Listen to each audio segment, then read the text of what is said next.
Well, let's change gears a bit since we're in Japan. What were your first impressions when you traveled to Japan? Was it like you thought it would be? Well, I think my first trip to Japan was actually Tokyo, and I think I was impressed by the technology. Walking down the street, I hadn't been to New York City yet. Here in Northern California, but seeing, the neon lights everywhere, and the electronic, advancements that they had with this. I think they had just come out with like the Sony Walkman and all of that. So I think the technology side fascinated me. I think the fact that there were so many people that they're in a condensed area, yet it was amazingly orderly. I mean, you never saw a piece of garbage on the street. It was just incredibly neat and clean for the number of people that were living in such a small area. So I do remember that. And How old were you? I think I was about 15 or 16. How did people 16 react to maybe. you? Did you feel a connection to people when you met them? Did they speak to you in Japanese? I always felt like I had this connection with Japan, and I just proud that, hey, this is part of my life. But yet I think I also felt like an outsider because I didn't speak the language. And I think still to this day, the Japanese in Japan, not sure how to view Japanese Americans because we look alike. But we certainly, if we don't understand the language, read it, then, who are we?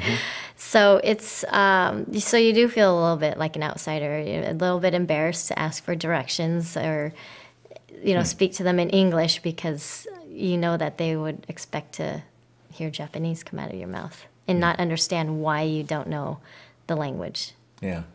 Your parents told us that you visited relatives from your mother's side of the family in Wakayama. Here's a picture, if you could turn the page.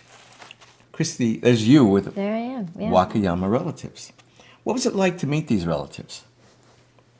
It was, quite an honor to go back and meet relatives in Wakayama. I remember going out and paying respects to our ancestors.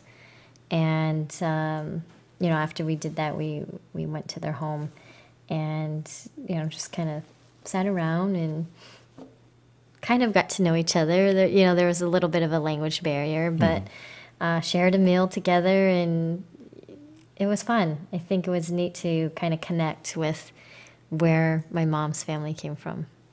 How did you pay respects to the ancestors? Well, we were at their gravesite, and I remember we had some incense, and I think one of the relatives had some kind of branch with smoke coming out of it. And I think, just saying a little prayer and